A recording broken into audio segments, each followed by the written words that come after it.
Good after morning. Welcome to twitch.tv/screamupwards. My name, you've probably forgotten by now. It's been like a bajillion weeks, but it's Graham Day. Hey, how you doing? Hey. If there's a bit of bass in my voice, it's because I'm just coming back off the end of virusings. But how are we all doing? Hey. How are you, Bib? Alright. Yes, I'm fantastic. I mean, obviously, to me, you're sounding quite well, but to other people, they're probably not necessarily the same sounding Graham that they're left with. It comes and goes. It comes and goes. Like certain points of the day, I'm like, and then it depends. Back to normal some other times. Sometimes a bit nasally, but it's fine. It is what it is. It is what it is. If you missed it, by the way, if you don't know who I am, I'm Graham. This is Bib. I have been away for a couple of weeks. As you could probably tell from what I'm wearing, went to New York. I'm wearing a New York Yankees baseball jersey that I did pick up from the club shop, just off. I keep calling it Leicester Square. It's not Leicester Square. It's Times Square. That's the one. And it was great. It was fantastic. Went on a cruise. That was great and fantastic. But then I managed to bring back the lurg as well. I managed to pick up COVID on the way back. So fun times. Got back from New York with some colour on my face for the first time in probably 15 years. And then had to sit inside the house for 3 days, 5 days, whatever it was, getting rid of COVID. So that's great. Yeah, by that point, my tan has washed away. I mean, there's still a bit of it left. I even notice it like when I go into the shower and I can see that I've got like brown patches and white patches. Like, look like I don't believe it. some sort of urban camo. I mean, I'm peeling like fuck now, but still, yeah. How was the last couple of weeks, babe? Yeah, it's been sound. Obviously, we've been trying to do as much scoopage during the week. It's been hella busy. Actually, other people off on the team as well. So it's been very, very busy over at Jelly Media. So yeah, we've been trying to do as many scoops as I think we did 4 last week and maybe 3 the week before. One of those, by the way, was not my fault. We actually had a load of fire stuff installed in this and the editing room now, so I couldn't actually use the studio for a day. How Yeah, dare they look after our health and safety? exactly. But yeah, apart from that, we've had some. Obviously, when the dollops are like 30 minutes, 40 minutes long, I'm expecting today's to be significantly longer than that. 6 days later. Yeah. So they've been digestible, shall we say? No, I've been jumping in and out for bits, in and out of consciousness whilst jumping in and out as well.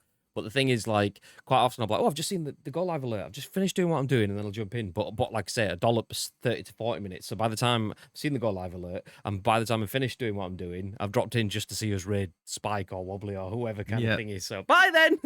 Yeah. Good show still, nonetheless. Yeah, get them right. Speaking of good shows, we've got good people watching good shows. Lake, he drops in nice and early, says, Sups! 8p soup, now farting like crazies. Lake, what is the difference between mincemeat and pea soup? You can mince meat, but you can't pea soup. Okay, you're welcome. Nice. Spike, good morning. I love that no stabilizers clip. Easily my fave. It's great. It's great. There's a reason why that's in like the intro. That was like a sure thing to be put in the intro. That one plus One Chin. Although the difficulty with One Chin is because it's music based and the intro has music. It was difficult to try and get it to work, but design guys, our video team, smashed the shit out of that. So GG's. Gagad says, good after morning, Bibby. So I put, oh, I see how it is. And he's put, oh, you're virus free and back. In that case, hi, Bibby. Fuck you. I mean, love you, Gagad. I've seen this guy before somewhere, says P Honey. No, you ain't. Oh, no. Graham's back. Crime Watch. Exactly. Welcome back, Graham. Neil. Hey, how you doing? What's the difference between a chickpea and a lentil? I wouldn't pay to have a lentil on my chest. Dear God. Oh, that's beautiful. Speaking about beautiful, hey Lucas, how you doing? Speaking about beautiful, Bowser, how we diddling? Welcome in. Thank you very much for dropping in with a party of raid. My first morning back after New York and the Bahamas and COVID, and we get a big old raid to kick things off. You'll love to see it. Thank you very much, Bowser. How we diddling? I'm assuming we're pubbing. Was it you and the TGL boys? Who are you playing with? Who are you playing? Kraken! Good morning. How you diddling? Good after morning, should I say. It's 12:25 for us in the UK, which that reminds me, if you don't know when I say good after morning, the reason I say that is because we go live on twitch.tv/screamupwards each and every single weekday at 10 a.m. Ish. So we will bring you the biggest, the best, and breaking stories in the world of video games on this, the UK's #1 video game podcast, if we do say so ourselves, The Scoop. And in true ice cream fashion, we will give you our thoughts and our impressions on those biggest, the best, and breaking stories from the world of video games. But it's not just about our thoughts and impressions. We want to hear your thoughts and impressions, and then your thoughts and impressions on our thoughts and impressions. So please do feel free to get involved in the chat. We may be live on Twitch, but the live stream is turned into a podcast, a video on YouTube, and an audio podcast on iTunes, Spotify, SoundCloud, and Google Play. So please do feel free to get involved, because there is lots of people that do watch and listen on demand. And I believe over 200,000 people have watched and listened to this podcast. Do you know what? Those numbers are probably even more higher by now, because we've been at over 200,000. I mean, technically, we will always be over 200,000. So that technically is right. But yeah, over 200,000 people have watched and listened to this podcast on demand. So please do feel free to get involved on those beautiful people that do watch and listen on iTunes and Spotify and Amazon Music and Google Play. There is lots of places where they do get involved. So please share your thoughts and impressions on behalf of those that can't watch here live. Before we jump into the show, though, I want to do a couple of shout-outs. Obviously, shout-out to Astro, our headset sponsors, GT Omega, our chair sponsors. Fucking hell, size of this moth. 12 head with that massive moth in chat. I'm assuming it's 12. It is 12. It is 12. As soon as I fucking size this, yeah, goddamn right. We should just set that up. We'll get rid of the phone kapap and just have that as his alert. Job's good. Nice. And every other sponsor that supports our channel, we appreciate you very much. But before we jump into the show, one last thing to remind you that Monday coming, I believe, is the first Monday of the month. It is. That will be the 3rd of July. That's my mum's birthday. My name is Optimus Prime. Nacho! Thank you for the primer. Hey, everyone's here. I can see the chat just rolling away. I will catch up with you in a second. Fuck this shit, I'm out. I don't know why Tito has just typed fuck this shit, I'm out just after Nacho's dropped in with us. Tito got some beef with Nacho that we don't know about. What's happening here? Tito, goddamn. Anyway, as we were just about to say, this Monday, the 3rd of July, is also my mum's birthday, but that will be the first Monday of the month, so we will... Fuck this shit amount. We will give a prize to one subscriber. Anyone that is a sub this Monday, like Nacho has just done, he's just subbed, so he will be a sub on Monday. Anyone that's a sub at 3 p.m. will be involved in the scrape. We'll scrape everyone that's a sub on our channel, put all the usernames into the wheel of names, and one person will bag themselves a prize. TBC. We don't know what that prize is. I can tell you where it's not going to be, though. It's not going to be one of these anymore. An Ice Cream Uploads curved baseball cap, because we are completely out of these now. They are entirely gone. I'm trying to remember who it was. It Shoots? I think it was Shoots that bought the last one just before I left. We do have some flat peak hats for anyone that is a flat peaker. Also, a little bit of a spoiler. We are looking at sourcing a new design for the next batch of Ice Cream Uploads hats. So if anyone does have an ice cream hat and would like another one. Speaking of someone that has an ice cream Uploads forgot hat. to do this. Thanks for the reminder. You're welcome for the reminder. Thank you very much for the 33-month primer, Gagad. I appreciate that very much. Whew. Spicy morning so far. We've not even gotten into things yet. I'm still on my screen. Do you know, I'm going to jump over the split so we can see Bib. Hi, Bib. Says you're at home. Good afternoon, Graham. But you're not. Well, technically I am.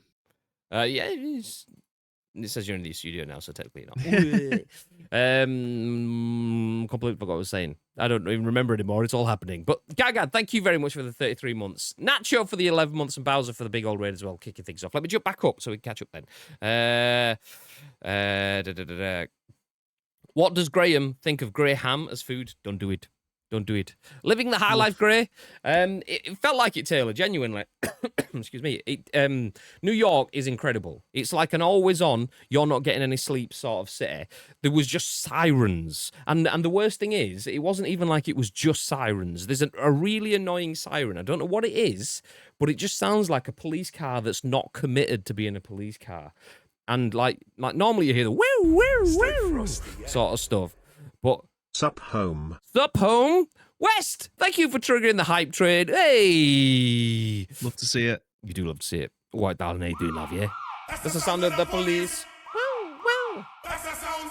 Yeah, see that? Sorry. Was a siren. That's what you expect a siren to be like. But there's some weird sort of like build-up siren. It's almost like, imagine you were getting ready for a race and you're just starting to speed up. The siren was like, and it was just like, okay, it's going to start soon. And then it just stopped. And it was like, what the fuck was that? Don't know what it was, but it was annoying as fuck. And that kept waking me up at fucking silly o'clock in the morning. But despite that, New York was great. a Caribbean cruise, for anyone that hasn't done it, 100% recommend. That was fecking phenomenal. Phenomenal, exactly. I've always wanted to go on one. Smash it. Like for me, it was someone was talking to me about it before I went, and they were like, "I'm not sure, but being stuck on a boat just sounds boring as hell." If I show you the pictures of the boat, which I can't do now because they're on my phone, but I'll show you, like, it is a city. It is literally a city that floats around. And we were on, like, one of the five, I think it's number 5 biggest boat in the entire world we were on, called Oasis of the Seas. That class of boat is the biggest, the Oasis class. And it's literally only the 5th by probably about 6 foot. Because every year they build one that's like a foot longer just to make it a bit bigger kind of thing. And... like, we went to this private island called Coco Cay. Sounds nice when you say that. We went to private island. But it was owned by the cruise company, so it's like their island kind of thing. Anyway, we pulled up next to this other ship, and this other ship was massive. But then when you walk, like, down the gangway, jetty, whatever you want to call it, to get to the island, and you turn back, this other ship looks like a micro machine next to our fucking mountain of a ship. It was phenomenal. Literally multiple bars, clubs, restaurants. There was a comedy cellar sort of thing where there was people doing stand-up. So much. If anyone's ever interested in doing cruising, not like bad boys in cars and stuff, 100% recommend. It was incredible. So much so that we're already looking at doing something else similar. Maybe not Caribbean. Maybe only for 4 days. I don't know. But 100%. Let me continue catching up. Sam, good morning. Oh, I see that gaming Nacho TPP. Yeah. Jay Stokes, good morning. Bowser, oh, good bros. Glad to see you feeling better. Thank you very much, dude. I appreciate that. 12, all right, darling. Bibby, I feel like we need to bully 12. What do we need to say that hasn't already been said? Oh, no reason. Just generally, I just thought I just want to share that just because, that's just is what it is. No, 12 is remaining ambiguous in the big war of PUBG clans. Not that there's really a war, but I want to start making some beef. So, there is a war. Yeah, there is. Yeah. There's the TGL boys of senior. There's the Nanas, which is the Nacho Nations. Nana. There's the Ham Fam. Bits in it! Is it Hamalam? Clan Hamalam? Is that what it is? I guess. And then there's ICU. But yeah, 12 just, he thinks he's better than any of them. He's not even joining anyone. Honestly. Shocking. Sort it right out, mate. Kraken, thank you very much for the bitties, dude. I appreciate that. Oh, we've hit level 2 on the hype train. Ooh, yeah! In fact, I bet I've got one that I can throw down. Sorry, I forget how long that is. Yeah, I do need to make a shorter one. Just cut it to the thingy bit. What if we're a Dom? No comment. Probably because of the API error, or he's predicting another Beans win. Well, what is the API? Why is that API? Is that from my end? That must be my end. Must be my chatbot. It's your chatbot, isn't it? Yeah. You don't look very ill. It's because I'm a pretty man. You hide it. That's what it is. I do sound very ill. If I show you the bin that's full of tissues just down there, and the Excuse bin me? let me finish, and the bin that I've used for blowing my nose as well, then you'd see how ill I am. Yeah. Well, it is called the city that never sleeps, but it's not the city that never sleeps. It's the people. Bin. Thank you very much for 55 months. Oof. Hey, you're welcome. Oof. It didn't go oof. It just went oof. New York is like living in a pinball machine 24/7. It was great though. Great sign impression, mate. Love that. Well, you're welcome. It's the New York Fire Department. Sirens are the worst. See, I don't know if I heard of a fire engine while I was there. I might have done. There's just so much going on. You don't really notice by the end of it. The sound of New York brainwashing you to buy Yankees merchandise. It worked though. $115 this fucking thing cost me. Oh, fuck that. It was great though. I mean, I was always going to buy it. It was $25 just for a crappy thing kind of thing. So $115 for this big ham. I've just been throwing shade at you guys. I mean, throwing shade at everyone. Really, it was just at 12, but I'll give it to everyone as well. Neil, what is that? Is that the I can't remember what it's called. The highlight my message with money thing. If it is Tito Wizatore, £1. That's the best pound you've ever spent, my friend. 100%. Yes. Get out of here.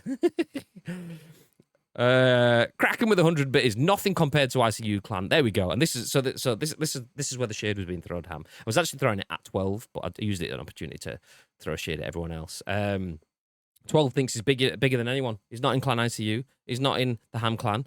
He's not in TGL. Not in the Nacho Nation. He's not interested. Thinks he's bigger than all of us. Nacho Nation. Yeah. Love that. It's good, isn't it? It just rolls off the tongue. Stay frosty. Nah. Nacho Nation. Yeah. Wee woo, lol. wee woo, lol. Thank you very much for weeing all over the woos. We appreciate that. Do you know what? Whilst we're on, I'm going to have a quick check to see if mine... I think I might have did mine before we left. I think... Loading. Still loading. Longest that it's taken anything to ever load, ever. Resources at 4,000%. If the stream goes down now, you know why. My name is Optimus Prime. Thank you, me! 47 months, let's go! Yeah. It's gone. Let's do it, says Kraken. Goddamn right. Tissue's right next to the strategically placed lotion bottle.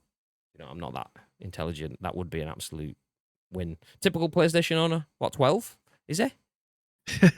All right. Mackenzie, good morning, dude. Or good after morning. Katie Nicole, hey, how you doing? Welcome in. It's Mackenzie, by the way. What's Mackenzie? what? Just because I'm the best right winger in the team. Yeah, might have picked a clan. Might not be any of you. A lot of offers. Had to take time to consider my options. All right, yeah, mate. Okay. I actually do have a story about clans. I went looking at clans. I was typing in do you know the search function? If anyone that's not used PUBG and doesn't know what it is, there's clans in PUBG now. And if you hold your on PlayStation, your middle. What the fuck? P Honey, thank you for gifting the sub to Pirate Lou. I appreciate that very, very much. Cheers, dude. Love that.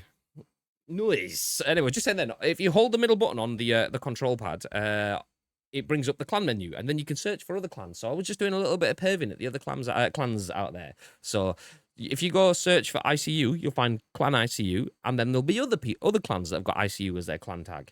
If you search for Ham, you'll find Big Hamish's clan and other clans that use the Ham tag. There is one other clan that uses Ham as their tag, and their clan name is Hamjob. Which made me chuckle. Amazing. So there you go. So if you're gonna join Clan Ham, make sure it's not the Ham job. Join the proper one. Nice. 12's head is bigger than all those clans put together. Facts. Joining Sunlight's clan, we already know. God damn it. Love you, bye. Love you, bye. Thanks for the gift. So Pirate Lou, welcome in, dude. Welcome in. What I meant to say was welcome aboard. There you go. Nice. See that? Even with the coffee throat, still smashed. Love that. Nice. That's my second clan. Yeah, ham job. Choo-choo. Is there any news today? There is, but as Bibby said when we started things off, I mean, you've been getting dollops that are 30 to 40 minutes all week. This is going to be easily 2 to 3 hours today. Easily. Join the Ham clan and never play with any of them. Yeah, exactly. Clipping it. You're welcome. I'll do it when I've not got COVID, and I'll go full into it, like that sort of stuff. See that? It's already breaking my voice. Is that okay? We are here for video game news. Sorry, Gagad. We'll get to it. Okay, nice. Now we do have a few stories for you today. We're going to kick things off talking about PlayStation, because, you know, best console out there. So it's one that all the OGs choose. The proper gamers amongst us all play on PlayStation. Now, okay, that's beef aside. But there has been an ongoing case between Xbox, PlayStation, Bethesda. Xbox wants to buy Bethesda. Not Bethesda? No, Activision, Blizzard, that's the one. Xbox wants to buy those. PlayStation doesn't want them to buy those. And in doing so, they've provided a lot of information to the courts, most of which usually gets redacted. But Sony tried and failed to redact their documents. So we have some pretty interesting financial figures that we would never, ever see. Specifically, exactly how much it costs to make certain games. You don't figure those figures out. You never get shown those figures. Today we do. So we'll kick things off talking about that. We'll then talk about some other revealed emails which have shed light on Microsoft and Sony's negotiations over Activision's PlayStation future.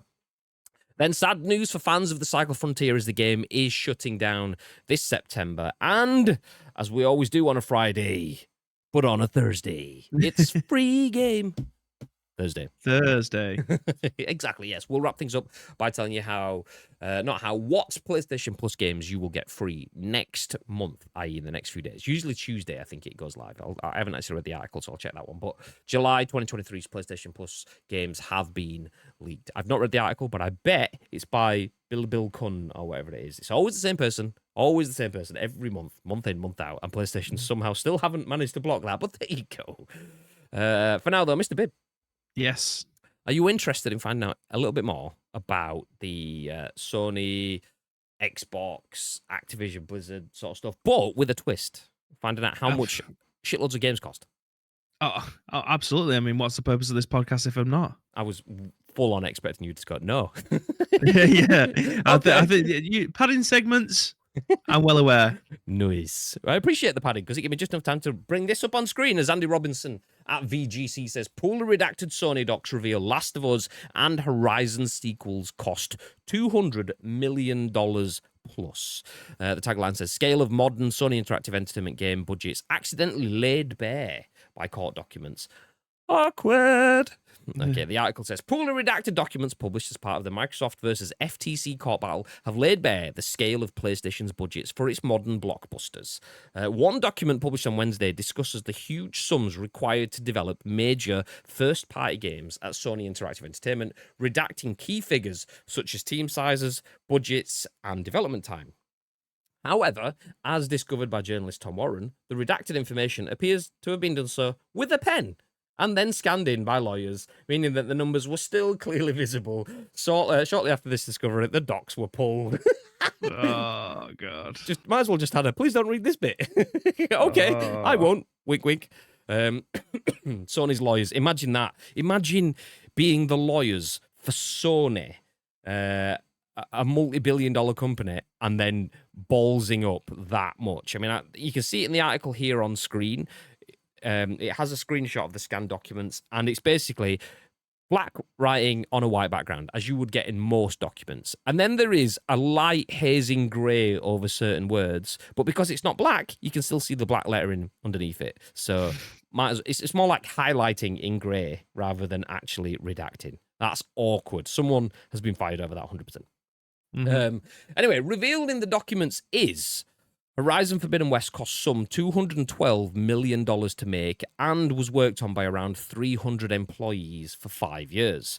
Next, The Last of Us Part 2 cost some $220 million to make and was worked on by around 200 people for 5 years. Nice.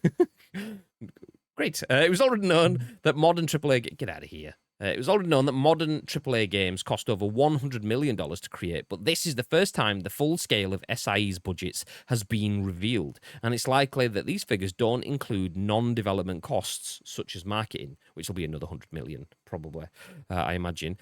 Speaking in 2020, former PlayStation American boss Sean Layden, who oversaw the development of The Last of Us Part 2, discussed what he viewed to be the, quote, unsustainable costs of creating modern blockbusters. Layden referred to a common theory that the development costs had doubled with every new console generation and claimed that the last-gen games had reached between $80 million and $150 million for most AAA games. Quote, the problem with that model is that it's just not sustainable, he said. Quote, I don't think that in the next generation you can take those numbers and multiply them by 2 and think that you can grow, end quote. He added, quote, I think the industry as a whole needs to sit back and go, all right, what are we building? What is the audience's expectation? What is the best way to get our story across and say what we need to say? Okay, we'll stop there. We don't need to go through that anymore. But a poorly redacted document reveals that The Last of Us and Horizon games both cost over $200 million to make, a figure that was clearly meant to be hidden, but someone done goofed and shared that. What are your thoughts, Mr. Bibb? Yeah, someone's definitely been fired off of the back of this. Like, that information is redacted for a reason, and for someone to not redact it in a manner which it's not been redacted. Like, essentially, they've gone over it with fucking transparent pen. So yeah, someone's definitely probably. I say definitely probably. It's definitely a contradictory statement, but someone's definitely lost their jobs or been sued for the ass for this. I mean, it's a weird one with video games because we don't necessarily always know how much these games are at that cost to be made. But when it comes to any other media, we get an idea of how much things cost, like especially when it comes down to films and things like that, or TV series. So if you go into anything, you can go to Wikipedia, you can go into IMDb, and it'll tell you how much it cost to actually make, or the budget that was available to them, and then how much they got brought through in the box office. So a lot of the studios are very good at telling you how much they've actually made, off of the back of the game actually being produced and distributed out and people buying it.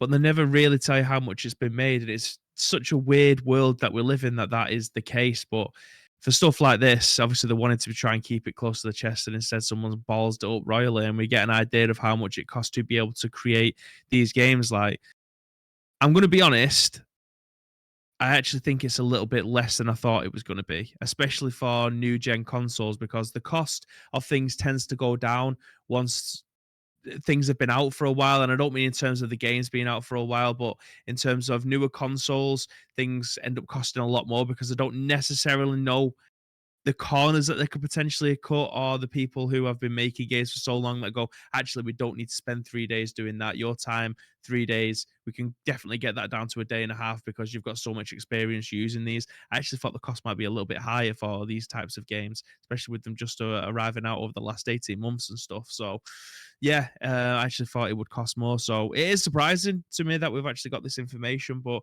this is probably going to be a benchmark that's being held across the board now for any other first-party games that come out for PlayStation now, because they're not a million miles away from each other. The interesting thing to see, though, is I just had a message from Lotus, by the way, saying Bib's mic has way too much bass. We can't fix that right now, but we will have a look at that after the stream. So, My mic has too much bass. my mic's telling me no. Interesting. Seems okay to me, but yeah, we'll listen back to the output. Anyway, yeah, the interesting thing for me is The Last of Us Part 2, very, very much an appreciated game. Horizon Zero Dawn or Forbidden West, whichever one this one was talking about us in this, a very, very much appreciated game. Two very highly rated, very successful games. Obviously, not everyone loves them, but most people do.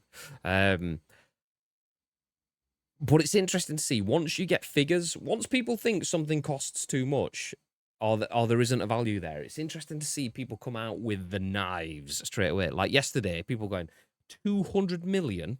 Imagine how many different indie games that could make. And it's like, why? Why would I do that? Because I want to play a blockbuster game made by a first party that's getting the best out of its engine. I bet Halo cost hundreds of millions to make as well. And I'm not using that as a comparison to say Halo was crap compared to these, because, I mean, my opinion, it wasn't as good as these. But other people have a different opinion. But people that want to play Halo games are not going to go, well, why would I put that 200 million from Halo into playing a bunch of indie games? Because I don't want to play that. I mean, it is true that indie games will cost. You can create some indie games with tens of thousands, hundreds of thousands, maybe even just a few thousand if you've got some creative people doing it on their own in the spare time sort of stuff, and you can get some phenomenal experiences. But things that look as beautiful as The Last of Us and Horizon Forbidden West Zero Dawn, whichever one it was, I'm going to look in the article, figure it out. Forbidden West was the latest one. Yeah, it does, yeah, Forbidden West. I just didn't know whether it was referencing that one or the first one. I don't know if it was the remake of Horizon Zero Dawn or Forbidden West, but it is Forbidden West. So those two games, Last of Us Part 2, Horizon Forbidden West, $200+ million each. But they look like games that would cost $200+ million. The story and the development, they both came out and worked very, very well on PlayStation, not so much PC. But phenomenal experiences that are worth that money and earn that money back. So what's the problem with that? But yeah, it is kind of eye-watering, and it does kind of show, like, there's a lot of people that go, yeah, but games companies are just raking money in off us. They probably still are. It is still business. But video games, this is where we come back to the conversation we've had. Like, once video games start costing about £70, a lot of people going, £70, $70 for a game? I'm not sure about that. $40 is what it should cost. Yeah, but games that cost $40 20 years ago, didn't used to cost 200 million to be made. They used to be costing 80 million to be made. Mhm. Whereas now they cost 220 million to be made, and we're only paying $70. So we've not even doubled, but we've almost tripled the price, or have tripled the price in some instances, kind of thing, of development. And that's not including marketing costs and so on. Mhm. So, yeah, it doesn't surprise me, the figures, because the article even mentions some of the figures that was it Sean Layden gave when he was talking about Sean Layden, games had reached between 80 and 150 million for most AAA games. 80 to 150 million is how much it costs to make a game. Generally, if you're looking at the top tier sort of game, doesn't surprise me then that their top games are above that. Because The Last of Us Part 2 is one of the most beautiful games that exists right now. And it will get beaten, no doubt, as time goes on. That's just the nature of the beast. But it doesn't surprise me that that's one of the most expensive games out there. So, yeah, I mean, it is what it is. It was a great game. It cost a lot. It kept a lot of people in jobs for 5 years. And a lot of people played it, loved it. And a lot of people were looking forward to seeing it turned into a TV series when we get season 2 of The Last of Us on HBO, kind of thing. Mhm. Phenomenal. The costs are kind of irrelevant to me. The bit that is interesting is the fact that we do have access to that now, though. And this is why I love the court cases. A lot of the journalistic outlets out there are bored of covering this court case. Let it rumble on for a bit longer for me. I mean, don't get me wrong. I want it to get solved so we know what's happening with Activision Blizzard, whether Xbox is getting it or not, whether PlayStation are getting some stuff. We'll come on to that in just a second. But yeah, keep it rumbling for as long as we can, because there's always people that cock up. There's always things that just get shared, because some people in video games, don't realize that the information that they usually keep behind their little card as they whisper to each other and only share certain bits. So, yeah, we'll tell you it costs that much. But we'll also just only mention this bit. Whereas now, it's like, excuse me, can you just put the card down? Because we didn't actually hear the figures that you were just talking about. And this is where it's beautiful, because it's like, oh, shit, I didn't realize that once I've said it, I have to give it all to everyone everywhere. Oh, no. So, love it. We had it with the Apple versus Epic case. We now have it in this Microsoft FTC case. And what's funniest, though, is that this is Microsoft versus FTC. And PlayStation are the ones that are out in their own figures, which is just beautiful. It's like it's not even your fight, but you've just come in and haymakered yourself. What are you doing? It's that Tyson Fury bit where he punches himself in the face. Yeah. Apart from PlayStation stood to the side watching Tyson Fury beat someone else, and they're just punching themselves in the face in the corner. Nice. It's all about the base, buttery biscuit base. Yeah. Sony screwed by Sharpie Snafu. There's your title for this. Exactly, Iceman. Do you know what? If anyone needs a 1950s headline writer, Iceman is your man. Sony screwed by Sharpie Snafu. I don't think Snafu's been written in the mainline press. I haven't heard that in about 20 years. I was going to say about 80. I've heard it, but only recycled from. But nice one. So yes, there you go. Poorly redacted Sony docs. Yikes! 200 million plus is what it costs to make a Sony headline game. So if you wonder why it costs a lot, if you wonder why PlayStation don't put their games on Game Pass equivalent stuff, day one and date, day one, day and date, should I say, and on PC, day one, day and date, it's because it cost them 200 million to make, and they need to recoup that money somewhere. Kind of makes sense. Nice. So, yeah, interesting to see. Doesn't change anything. Just gives you a little bit more nuanced information. Yeah. But yes, one thing we were talking about in that, which I said we'll come back to in a second, is this. Newly revealed emails shed light on Microsoft Sony negotiations over Activision's PlayStation future. PlayStation boss wanted Bethesda games included in deal. This is written by Matt Wales at Eurogamer. So, same sort of conversation, but slightly different. As part of Microsoft's court battle with the US antitrust agency, the Federal Trade Commission, emails between Xbox boss, nailed it, Phil Spencer, and PlayStation head Jim Ryan. Why is it not Xbox head and PlayStation boss? I'd be able to say that all the time. Anyway, Phil Spencer and Jim Ryan have been revealed, outlining Microsoft's initial proposal to Sony regarding the Activision Blizzard games it would be willing to keep on the PlayStation platform should its 69. Nice. Nice. $1 billion acquisition be approved and Ryan's lengthy counter proposal. As confirmed by Phil Spencer last September, Microsoft contacted Sony shortly after the January announcement of its proposed Activision Blizzard acquisition, providing a signed agreement to Sony guaranteeing Call of Duty would remain on PlayStation with feature and content parity for, quote, at least several more years beyond Sony's current contract. During his FTC deposition this week, Ryan admitted he, quote, wasn't particularly happy with Microsoft's original proposal, but, quote, hoped it was an opening salvo, end quote. Excuse me. Coughing. And we now have a more precise picture of his initial response, thanks to newly revealed emails as spotted by The Verge's Tom Warren. In a reply dated 26th of May, Ryan informed Spencer that Microsoft's proposal, quote, did not fulfill the objective of ensuring Activision Blizzard games are available on PlayStation, and that the company had serious concerns, which an enclosed counter-proposal from Sony was intended to address. Ryan then outlined, quote, two fundamental principles that are critical to mitigating the acquisition's potential negative impact to gamers. It is essential to agree that all Activision titles will remain on PlayStation irrespective of their original release dates or whether they can be classified as part of a particular franchise, just as they have been historically, he continued. Quote, and this commitment needs to be a lengthy one, not just a few years after the acquisition, end quote. Ryan also insisted an agreement must be made to, quote, address the manner in which the games will be available. If Activision games are made available only on terms that are disadvantageous for PlayStation in comparison with other platforms, this could be tantamount to not making them available on PlayStation at all. As an example, Ryan wrote, quote, making Activision games available on PlayStation after those games have been made available on Xbox would be contrary to the spirit of Microsoft's commitment to keep Activision games on PlayStation, as well as unsatisfactory for gamers.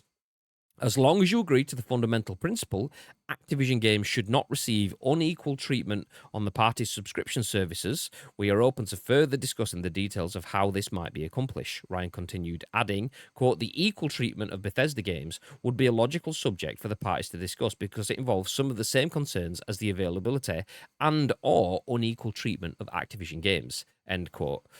Ryan's note to Spencer ended by requesting Microsoft confirm, quote, these terms are acceptable as a framework for the parties to negotiate an appropriate written agreement, end quote, and that an agreement would be prepared upon doing so.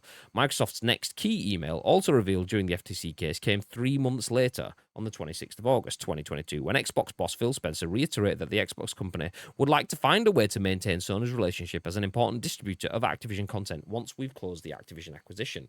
Spencer added he would, quote, continue to stand behind a January's written agreement pledging to keep all existing console titles on Sony, including future versions of Call of Duty franchise or any other current Activision franchise on Sony through the 31st of December 2027. End quote. Spencer repeated this would include content and feature parity and promised there would be, quote, no timed exclusive releases of content on Xbox consoles. However, he then added, it is hard to align the principles set out in your email on the 26th of May 2022 with Sony's leading role in the market. As I said before, we believe that keeping these titles on Sony, as we did with Minecraft, is the right thing for the industry and gamers, end quote.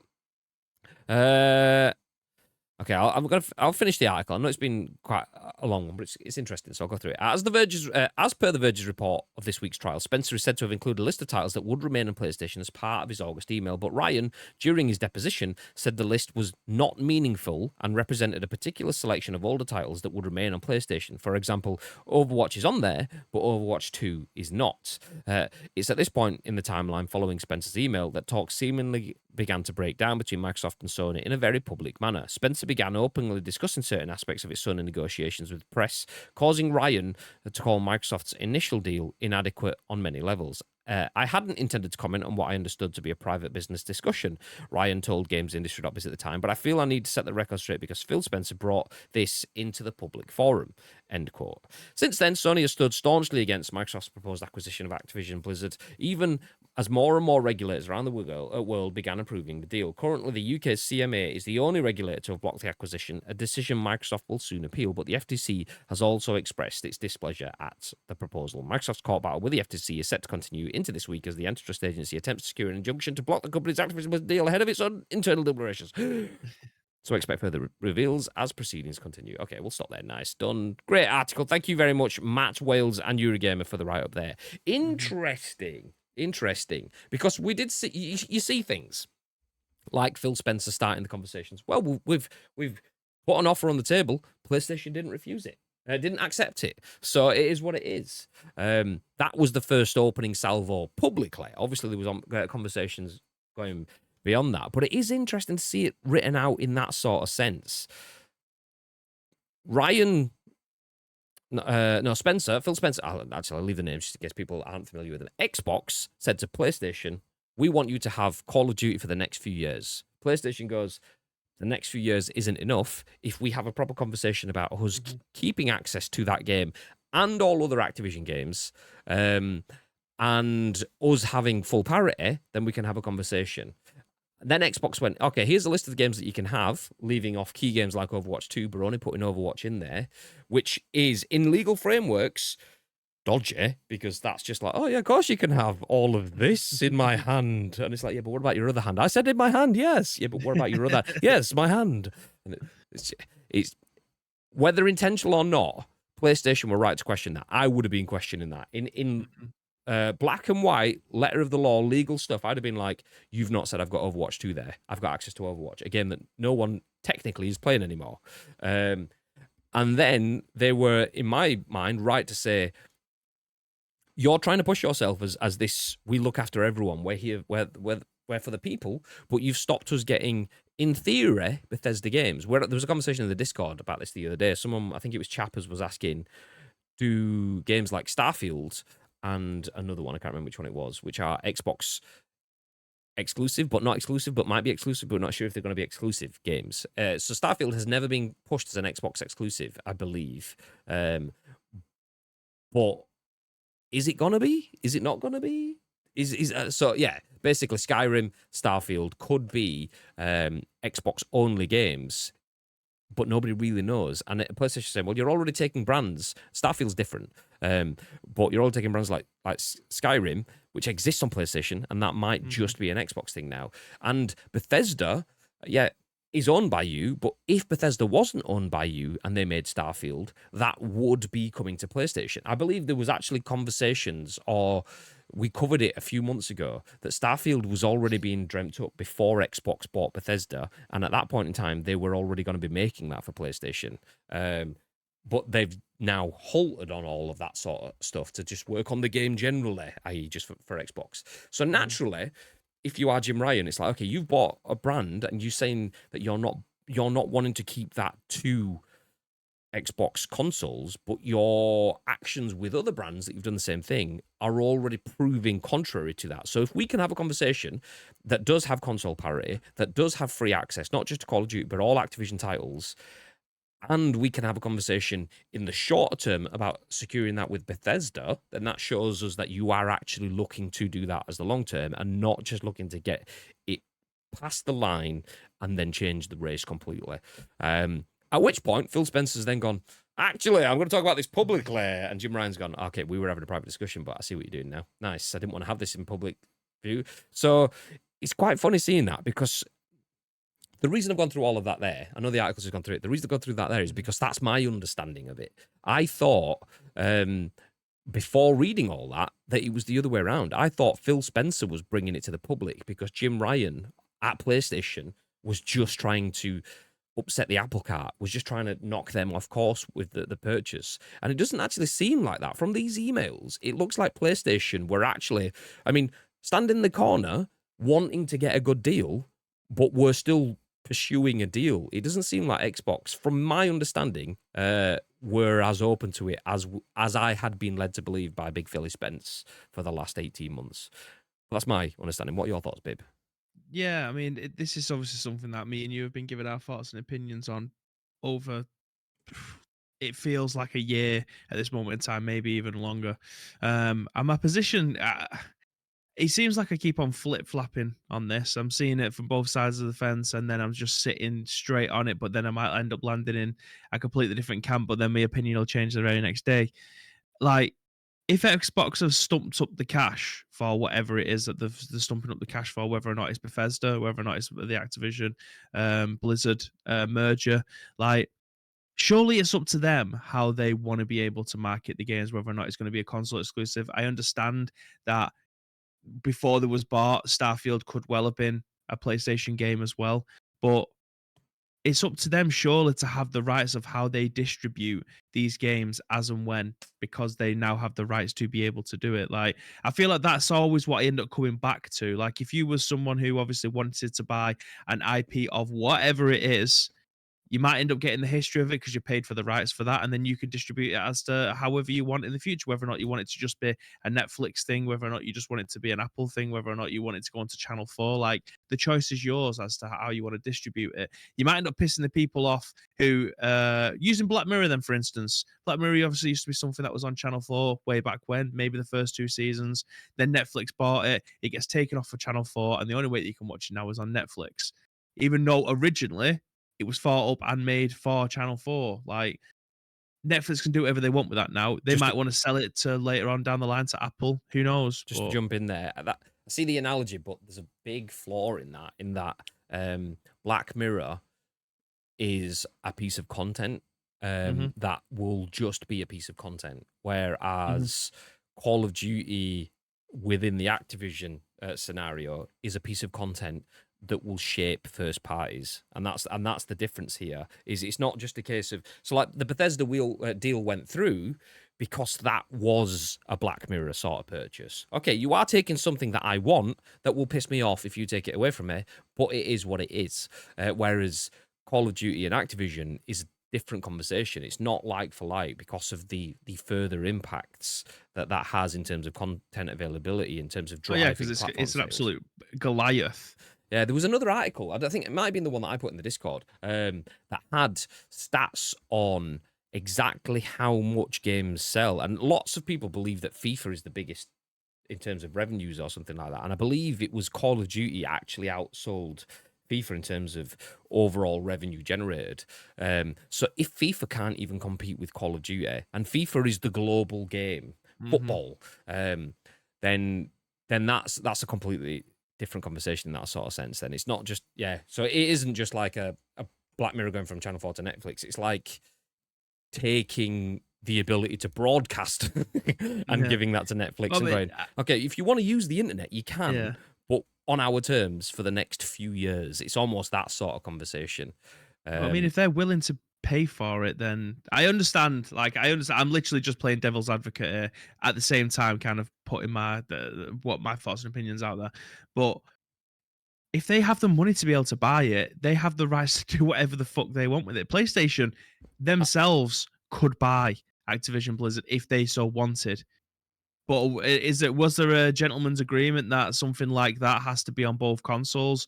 And Microsoft have gone, actually, we now have the money to be able to buy this, so we'll disregard what previous potential agreements that we had on the table beforehand, and we'll just take this for themselves. Like, I understand a monopoly might end up being built by it, but if they have the money to be able to buy it, who's say that they shouldn't? But that's the point. A monopoly is exactly what's being discussed here. And a monopoly is illegal. So essentially you're saying as long as you've got the money to afford to break the laws, then you can break the laws.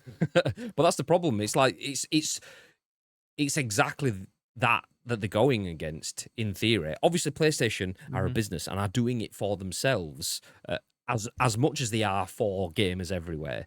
But there is still the underlying point that just because Microsoft are incredibly rich doesn't mean that they should have access to change the world in their image, because that's what monopolies are. Monopolies give people unquestionable and uncontrollable, uncontestable power.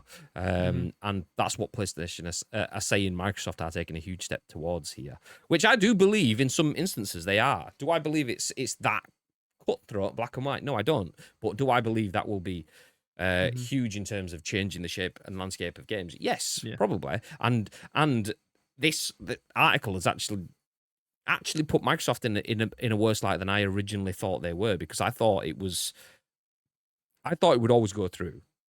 I said that it would get held up, and I said that Microsoft will find a way to get it pushed through in every area, and the CMA and the FTC and any other governing body would eventually just go on then, go ahead. You've changed whatever we feel. Also give us a big brown envelope full of cash. Nice. And we've made it go ahead. I've always said that will be the case. But I do believe that there is some concerns in here in terms of Microsoft getting access to all of that content. But if they did that with the good guy attitude, like Phil Spencer was showing publicly, then do you know it can't be that bad. But then when you actually read through the email chain, it's not actually that good. It's not bad, but it's we'll give you stuff for. He literally said a few years. A few years? What is that? We will give you access to Overwatch, but not Overwatch 2. It's either incompetent omissions or it's on purpose. And I don't believe Phil Spencer and his lawyers are that incompetent. That said, I didn't think PlayStation's lawyers were incompetent, but they can't even scan things redacted properly. So what do we know? What do we know? It's an interesting. I still feel Xbox will buy Activision Blizzard. I don't think it will stop. I think it will be naturally delayed by ongoing court case stuff, but I believe the upcoming court case stuff could be the end of it. At that point, they could satisfy the CMA and the FTC and get it through. I do believe they will at some point. It's just a matter of I want to see how they box things off, because 10 years of working with PlayStation is not a long time. It's not a long time. And like we saw EA get 10 years of Star Wars exclusivity, and they got 3 games in that sort of time, and not all of them. Not all of them, though, and not all of the time. Star Wars Celebration made Battlefront 2 a banger. Battlefront 1, great multiplayer game, no single-player game, lots of flaws in it. Jedi Fallen Order, great, once they got rid of the bugs and stuff. So, yeah, they got there eventually, but it could have been 10 years of huge success. Instead, it was 10 years where there was 3 games, a bit patchiness, but that 10 years flew by. So 10 years of Call of Duty on PlayStation could fly by. And within 7 years of that, you're already, if you are PlayStation, and you've not got another agreement in place, by year 7, you're already thinking, okay, we need to have, we need to start thinking, we need to have our plans for exit strategy in place. We need our other game to be in place, or we need to fucking start slating Call of Duty publicly so that nobody else plays it, or whatever it is.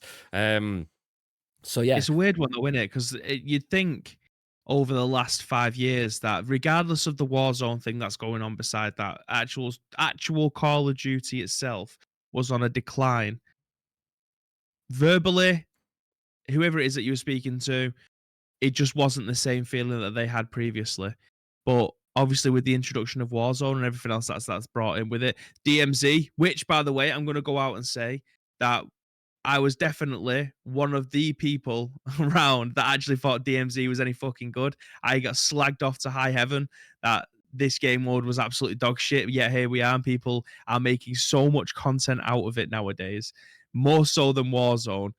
And I feel like it's just one of those things that people just hated on before they ended up actually getting a good old chance of playing it. I've not actually seen anyone hating on DMZ. Most people I were like, oh, do you know what? Actually, that's pretty good. Like, it was. I never actually saw anyone hating on it. I just saw when that first surprised. came out, Graham, that was fucking Tim Pot stuff. Apparently, to everybody else, like it was a game mode that nobody wanted to play. No one wanted to because Warzone is the be all and end all battle royale. No one was interested in playing anything else.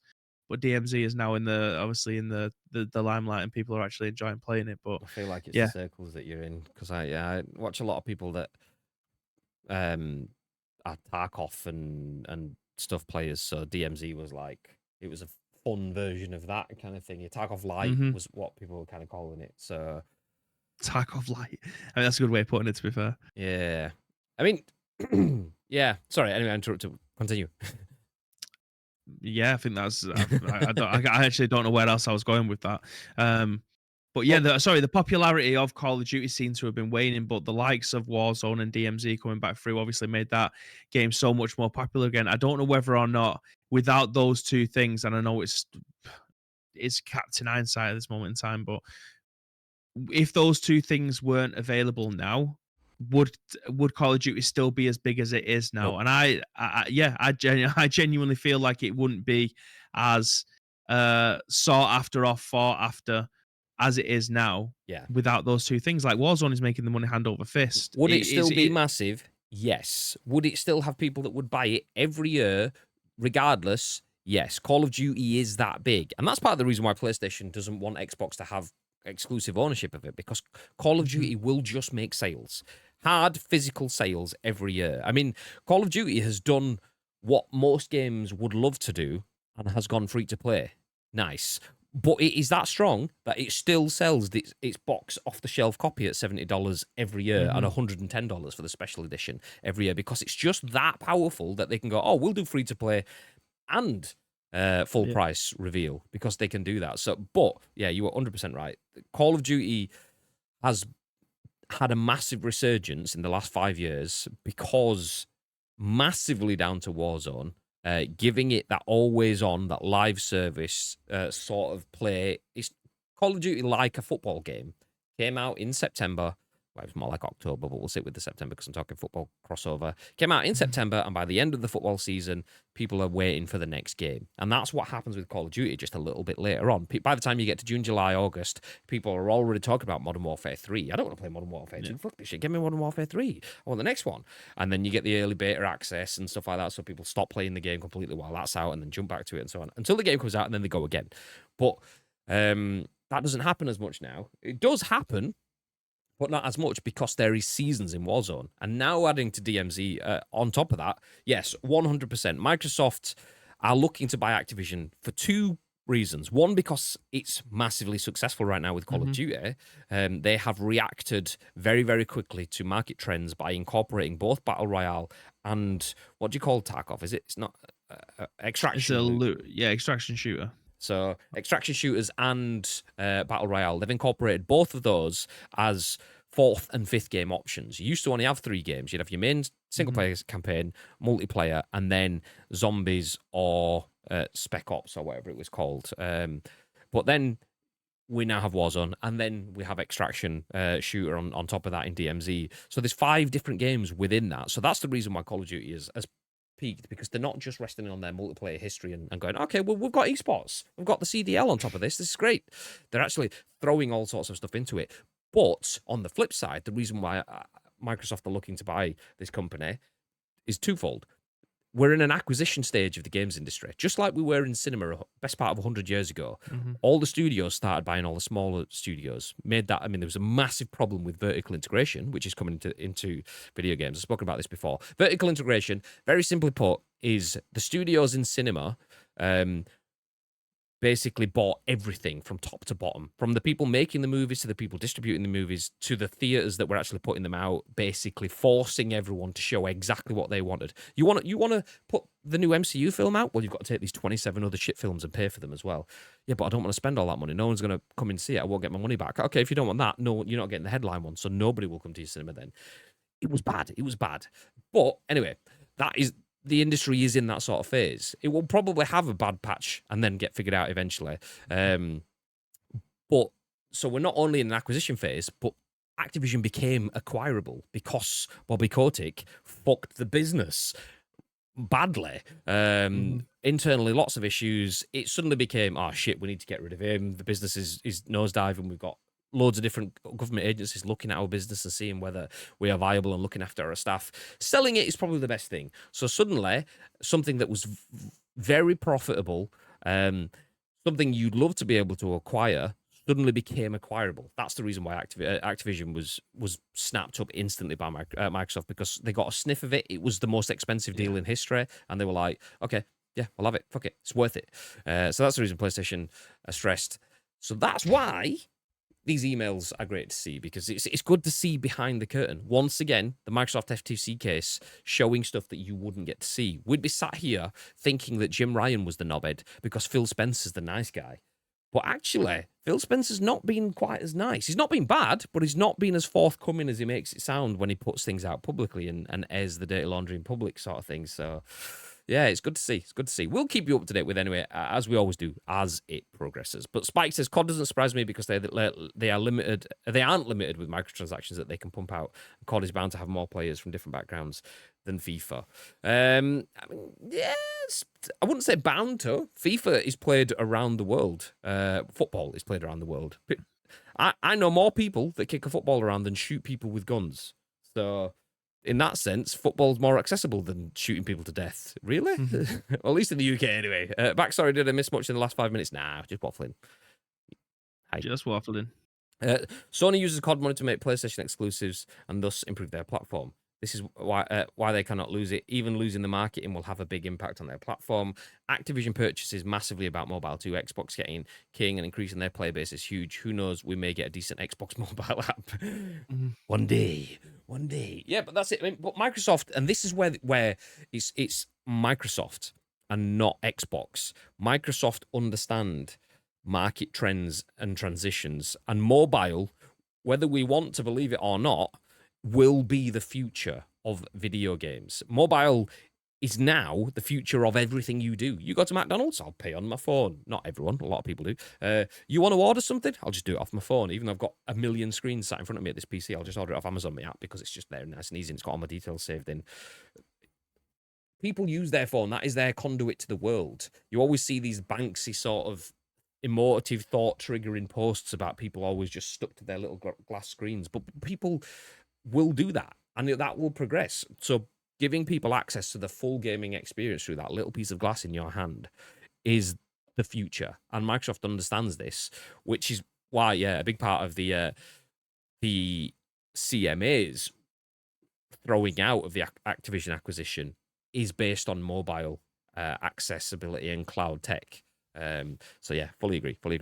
No more people who kick a football than shoot people instead after spending time in New York. Exactly. The good old days when phones just made calls and texts. I wasn't old enough to know phones pre-texts. So yeah, mobile games will never appeal to me. I mean, until they can match the power of a PC with a phone, maybe then. Exactly, but that's the point, though. You'll never match the power of a PC with a phone, which is where cloud tech comes in, because then you don't need to match the power of a PC. You just use the PC through the phone. So we're already there. It just doesn't work properly yet. Not on my internet. Baby's internet, fine. Yeah. Mine, not so much. Your 5G outside, if you was to be in a half-decent reception area, your 5G on your phone is more than capable of being able to do that. It's just, obviously, you don't want to be tanning your data all the time, do you? You want decent enough Wi-Fi at home to be able to do the work for you. So I imagine if you've got decent enough internet, you're already 95% of the way there in the future that they actually want for you. But if you're out and about, obviously, you can't play it on a train.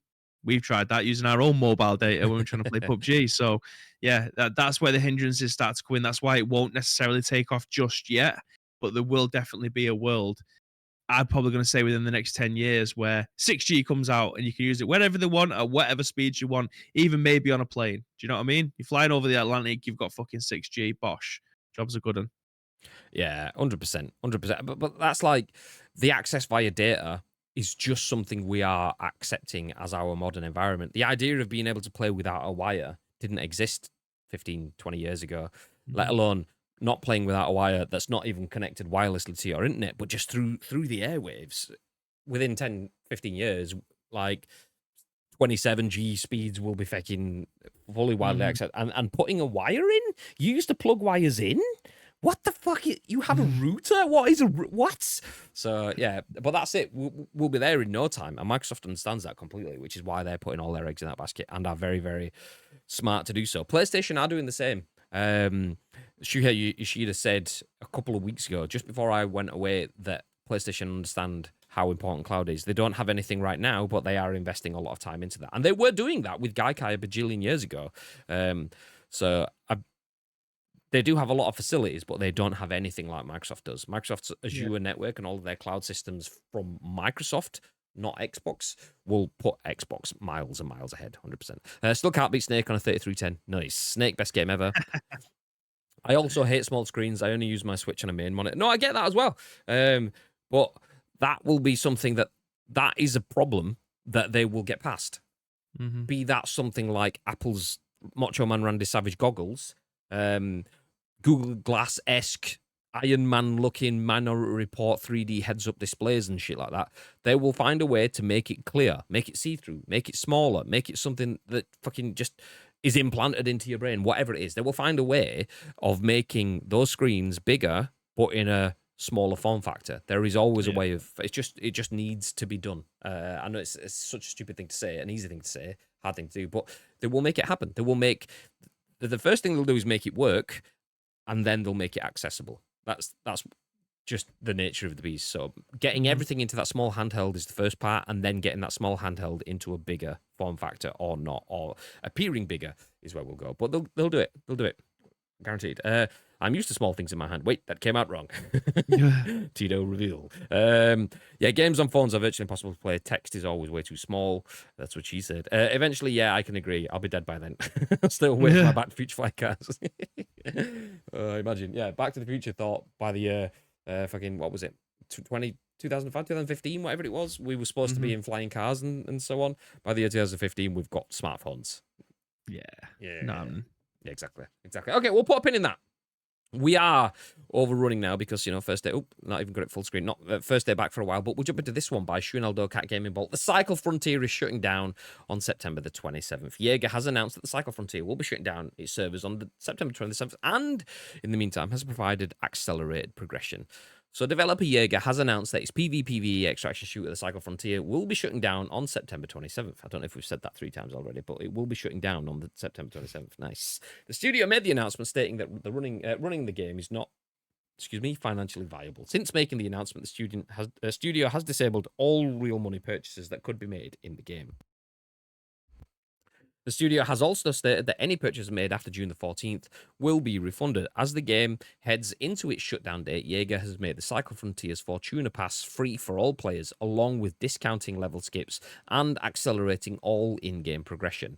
Jaeger first announced the Cycle back in 2018. The game was originally launched exclusively on Epic Games Store as a battle royale before making its way onto Steam and pivoting to becoming a PvPvE format extraction shooter in the vein of games like Tarkov and Hunt Showdown. The Cycle Frontier can still be played until its servers shut down on Steam and the Epic Games Store. Sad times. Yeah, it is because I remember playing the Cycle when not even the Frontier. So I remember playing the Cycle when it came out on Epic Games Store. I never got around to playing Frontier, but I believe that this game hasn't died because of the content or the play base that's in there. I believe that it's died because of the cheaters and the hackers that are within the game, and they didn't know how to stop it, which is a massive shame because obviously the people who are hacking and cheating obviously love this game that much that they want to be able to get to progress as fast as they can to be the best that's on there. And I'm not saying that is a good thing at all, but their actions have led this game to die. Because that is I ended up watching like a small documentary on this, like maybe 6 days. In fact, it was last weekend on Saturday that I was watching something on this. Not the fact that it was closing down because this is fresh news, but the fact that it's going that way because of all the stuff that's happening within it. And it's people themselves that are broken this because the playbase itself, as I mentioned, actually love this game. But it's the fact that you could be having a really, really good run and then 2 hackers can just come in, kill you from the other side of the map, steal your shit, and then end up extracting. Like, loving so much that you end up killing it is just such a thing that happens in video games nowadays, and this is just another one. Unfortunately, this is just another body. Yeah, it's a shame. I mean, excuse me. It kind of doesn't surprise me that they are heading that way anyway, just because it was made in 2018, 2019, did it say? 2018. So it's had 5 or 6 years almost, depending on when it was released in 2018. A bunch of time in the limelight. Battle Royale bubble has, I don't want to say burst. It hasn't burst. It's definitely not burst. Battle Royale bubble is still there. But there's a lot more competition now, and a lot of it is fully cemented into the hearts and minds. So with the likes of the Warzones and Fortnites and Apexes and PUBGs as well, obviously. It's always going to be difficult for a game to survive in that. So they pivoted and they went into extraction shooters by copying Tarkovs and things like that, which is great. But Tarkov and extraction shooters is something that already exists. We've got a Tarkov, and they mentioned another one here, Hunt Showdown, Call of Duty. You've got DMZ, and then there's a few more as well on the way that are looking to compete. So in terms of arena brawlers, we've seen Rumbleverse and we've seen Knockout City, games like that come, try, not be able to change the narrative, give it a go, and leave. But yeah, it doesn't surprise me that this would happen to the Cycle Frontier as well, because no one in my circles have been talking about this at a very high level. It's more of a niche shooter, and niche is fine as long as you've had your Pokemon Go moment. If you've been big in front of all of the world and then become niche, your niche will still be bigger than most games exist, and that's what I would say. That's how I'd classify PUBG right now. PUBG was a global phenomenon. That isn't a global phenomenon anymore, but because it was so successful, it has more than enough to keep it sustainable forever. And if they get any extra pops on that, job's good. The Cycle never had that moment, so its niche is smaller. Then you couple that with ongoing cheats and people, then you're just pulling the rug out, which means that it's not financially viable is the words that they use to sustain it, because it just didn't have enough people there, and the ones that were there have ruined it for everyone else. So this is why we can't have good things, people. Exactly that. Get them right. Waiting for my flying skateboard, says Funny Asteroid, talking about Back to the Future. Also, those pizzas that cook in 5 seconds. Yeah, that start off that big and then come out that big. Yeah, yes, please. I need a Back to the Future marathon now. Yeah. It's not going to be Google that does it. They can their successor to Google Glass in February to cut costs with little in the way of announcements. Yeah, I mean, it's a shame. I think they'll get there eventually, just because they killed the successor. That's probably a prototype that they've spoken about publicly. There'll be another 6 behind the scenes that people are working on in Google's labs. So yeah, Google Glass. I can't say lots of G's in quick succession. It's like Xbox Boss. Google Glass. There's definitely something there. Google will come back to that, especially with the likes of Apple getting in there with their weird vision glasses, Macho Man thing. Google will get there. 100%. 100%. They work better when they get there first, but as with Android, they can get there second and have an absolutely phenomenal time with it. So they will get there eventually. Another one of Google's products to / ideas to join #Google Graveyard. Nice. Google wait for someone to do it and then buy it. Yeah, that too. Okay, we'll wrap things up. So that is all of the articles apart from #Free Game Wednesday, Thursday, Monday, Tuesday, Sunday, Saturday. One of the days is Thursday. On a Friday. On a Friday, on a Thursday. You get what I'm saying? Nice. Okay, next article. This is Free Game Friday, but on Thursday. Jordan Midler at VGC says July 2023's PlayStation Plus Essential Games have been leaked. Update. Sony has officially announced July's PlayStation Free Plus. Game Friday on a Thursday. Nice. Yeah. Sony has officially announced July's PlayStation Plus Essential Games. So July 2023's PlayStation Plus Essential Games have been revealed ahead of their official announcement. As has become regular occurrence, the games were leaked, as I said, by Deal Labs user Bill Kun, who has been accurately revealing the PlayStation Plus lineups almost every month since September 2021. According to the user, July's PS Plus games will be Call of Duty Black Ops Cold War for PS5 and PS4, Alan Wake Remastered for PS5 and PS4, and Endling Extinction is Forever, PS5, PS4. The games will be available from July the 4th. Ooh, is that 4th of July? Yeah, Independence Day. For around 1 month. June's titles include NBA 2K23, Jurassic World Evolution 2, and Trek to Yomi, and can be claimed until July the 3rd. Essential is the entry-level PlayStation Plus membership tier, which offers subscribers access to a few free games every month. I'm not going to read the rest of it because PlayStation Plus tiers, you know what? You can read it. It's there forever, whatever. Have a read. But there is free games coming. Call of Duty Black Ops Cold War, Alan Wake Remastered, and Endling Extinction is Forever. Any of those tickle your fancy, babe? Yes, ideally all of them. But Alan Wake, I'm telling you, I was at this conversation with you yesterday in the Discord, but yeah, I haven't played the remastered version. I'm excited to actually jump into this one because the original Alan Wake, oh man, it was something else for the time. It was literally a crime thriller that was being played out before your eyes. It's a smart move as well, though. Not only does it look beautiful, but Alan Wake 2, Inbound, we've seen it in the conferences over the last month. Get everyone playing what's hopefully, I can't say it, but hopefully an incredible game in Alan Wake Remastered. Wet the whistle, and then everyone buys Alan Wake 2. Smart move. Yes. Smart move, even. Nice. Also, a big fan of Call of Duty Black Ops Cold War being added because I have some COD points in Call of Duty Black Ops Cold War on the PlayStation, but don't have a copy of Call of Duty Black Ops Cold War on the PlayStation. So, for anyone who doesn't know how this is, if you ever get given a code for a game, like COD points, you don't just get, here's COD points, redeem them. You'll get, here's COD points for Black Ops Cold War on PlayStation. And you can only add them to your account by firing up Black Ops Cold War on PlayStation, even though you've redeemed the code in the PlayStation Store. So I have like 2,400 COD points just floating around in the ether. That as soon as I boot up Cold War, they'll drop into my account, and then I can spend them then on Warzone 2 and wherever. But until I activate that game, I won't get them. So I've had this fucking invisible money floating around me for about 2 years.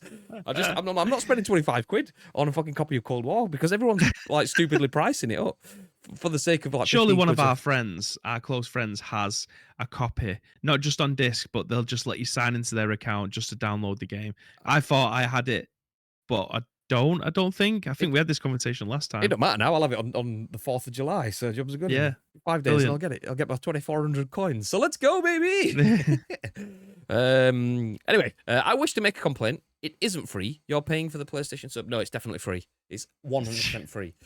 Games on Gold, which is usually awful, is okay for July. Sniper Elite 5, Xbox One, and Xbox Series X and S, and Dynasty Warriors 9 on Xbox. Sniper Elite is a quality game, by the way. Never played Sniper Elite 5, but we did a launch event for Sniper Elite 4 a bunch of years ago. Phenomenal game. We got to shoot the shit out of stuff. It was great. It was great. Hashtag Trade Descriptions Act. I forgot that even existed, Plum Rico. Yeah, Games on Gold. I forgot that existed. Didn't they kind of like butcher it though in making it like Games with Gold twice a month? So if you logged in from the 1st to the 15th of the month, you got free games, and then the 15th to the 30th/31st, you got free games, and you had to do it twice a month to get everything, which was just like, why? I don't think they have it anymore. I don't think Games with Gold is a thing anymore. I mean, Plum Rico just said July's game is Sniper Elite 5 for Xbox One and Xbox Series X and S, and then Dynasty Warriors 9 just on Xbox. So Interesting. seems Or like maybe it it is. was to stop giving away Xbox 360 games or something like that. Yeah, I don't know. yeah, maybe that does sound familiar now you've said that. They'd kind of like got rid of the backlog and gone, fuck it, no one's playing this stuff. We can't afford to pay for it. Get the fucking out of here. I don't think I've redeemed a game in months. Same. I don't think. I think I've only ever done one game. Sniper Elite 5 is pretty good. Nice. If it blew hit, I blew it. Oh, there we go. I blew of Hitler's nuts. Do you mean off, David? He's had a mare. I blew off Hitler's nuts in Sniper Elite 3. I think it was. I've got Hitler's balls at work. This is a fact. I do have Hitler's nutsack in a box next to my desk. Confirmed. Yeah. Shout out to Artifakes, by the way. Yeah, Artifakes is a cosplayer / prop maker who we invited to the Sniper Elite 4 event, and she brought Hitler's testicles to shoot them. So gave me a spare set of Hitler's balls, because why not? Nice. On that bombshell, we're going to wrap things up. Thank you, everyone, for joining us for another episode of The Scoop. P. Honey, I appreciate it. Thank you very much for gifting Pirate Louis 6 months sub. Me, thank you very much for the sub. David, thank you very much for the 20-month sub in a row. 29 in total. We woo lol. Nice. Big Ham with a big old raid with a party of 47. We've got Bai Bin Ho. Yes, Shagger. 55 months sub. Oof. Kraken with 100 bits. West with his 33 months bits sub. Yeah. Gagad with his 33 months as well. And Nacho with 11 months. And Bowser. Oh no, we still got more. Bowser. I thought Bowser kicked. No, Bowser kicked things off with a raid early doors as well. Woo! Busy old stream. Thank you very much for the support. We love you very much, you beautiful people. Just a reminder for those that have dropped in. If you dropped in late, if you didn't come in one of the raids, if you're just rolling in now, we went across a few stories today. One, which was pretty insightful. Sony's lawyers are a bit useless. They tried to redact documents that were then shared in court, but didn't really scribble it out. So yeah, basically they covered stuff in highlighter, and we got to see everything that was in there. So we now know secrets, like how much it costs video games to be made. It's not going to change the world, but it's information that we would never usually get hold of, which is what makes it so interesting. Beyond that, we went through emails shared between Microsoft and Sony, Phil Spencer and Jim Ryan talking about the PlayStation feud with Xbox over their acquisition of Activision Blizzard. So we got to see a little bit of what's gone on behind the scenes, which kind of explains a little bit more context of what we've seen over the last 18 months or so. After that, we then jumped to talking about Cycle Frontier, which is shutting down in September. So if you want to play that game, you've probably got about 8 weeks-ish left to play it, so get involved. And then we wrapped up with Free Game Thursday. as July's Yes. PlayStation Plus games have been leaked. Thank you very much for everyone that has been around. We appreciate it very much. Dave's turned into Tito with the spelling. I'm not thick. I'm dyslexic. Wow. Hey, my smelling has improved. Thank you very much. Touche. Why couldn't Sony's lawyers be City's lawyers? Exactly. Fuckers. Yes, we're going to finish things up. We appreciate you for sticking around. Do feel free to join us again tomorrow. There'll be another episode of The Scoop with both me and Bib jumping in. And then on Saturday, I'm not going to be back. I thought I would be for potentially our first Chasing Crates with Mates in a bajillion years, but we are having a Jelly Media do. So I will actually be at the office. So I won't be jumping back in for some Chasing Crates with Mates on That means Saturday. that you could jump in on Sunday then. I could do that, yeah. That Yeah. That could be it. I might jump in with some Fortnite fun times. Yeah, we're doing that. Yeah. So if you guys probably understand that I play a lot of PGA on this channel. For this week, I'm swapping that. We're nuking it after the showcase extravaganza that took place last Sunday with me and Nietzsche, getting all the dubs in the world. We're going to jump back in on Sunday now. That was a hard. You've heard it here first. By Nietzsche. I have the video evidence. I'm currently chopping up a video that shows me doing all the fucking work and him just coming in and getting the last kill. I have that in progress. He got the 'cause I'm last not kill. having it. It's slanderous. What about all the other kills that he got? Slanderous. Slanderous. The first kill that you see on here is me fucking lighting him up for about 280. He goes, "You fucking shot 6." I'm like, "I didn't fucking shoot 6. You come on." One fucking shot him in the toenail and that was it. Honestly, I'm sick of him. He's not playing. I mean, I'm fuming if I'm honest. Doesn't do that for me. Honestly, there's no hard carries for me. God damn. Because he's shit at PUBG. You heard it here first. Woo! Honestly, Bibby's aggressive because he got hard. I really mean it. So yes, Saturday there won't be any PUBG because I'm going to be not here. I'm going to be there. I'm going to be at the LCU studio.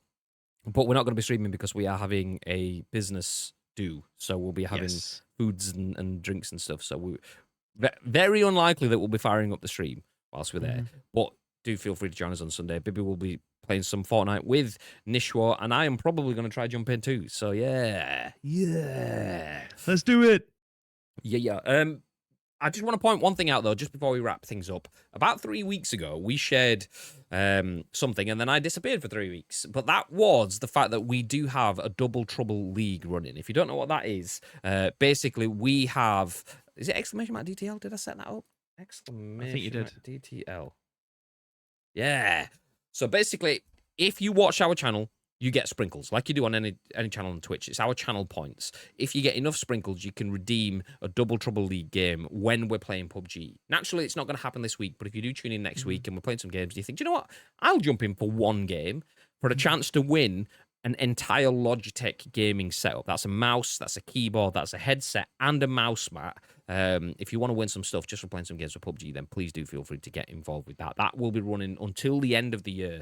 We launched it, I went off, and then got COVID, so we've not really had much time to speak about it again, but that is something that Logitech are supporting us with until the end of the year. So if you want to win some stuff, please do feel free to get involved with that. But for now, we are going to disappear. Before any of that happens, though, Mr. Bibb, is there all you want to add?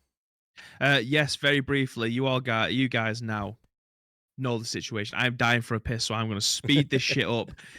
You know how to get in contact with us 2 ways: Discord or on social media. It's at Ice Cream Muttles across all major social media platforms. Fucking hell, size of this moth. All we need from you is the URL plus your thoughts and impressions. You get the gist. We will then give you our thoughts and impressions on the very next show, which will be tomorrow at 10 a.m. ish.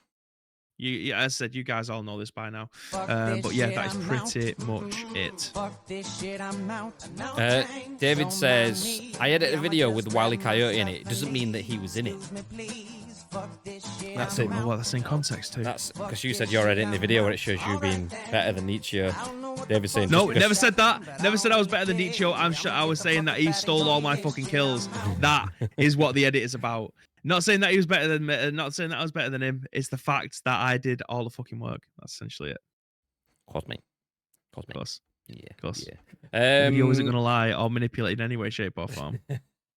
Okay, we're gonna disappear. Yoda, thank you for the moth. I appreciate you. Iceman for the fuck this shit. I'm out. We appreciate you all for dropping in for this stream today. Do feel free to join us 10 a.m. ish tomorrow. We don't know what time it will be, but if you do follow us, you will get notified whenever we go live. For now, though, stick around. We're gonna pass on the love, drop a raid on one of our friends, and let Bibby go for the PP that he needs. Yeah. Until next time, have yourselves a beautiful day. Stay frosty.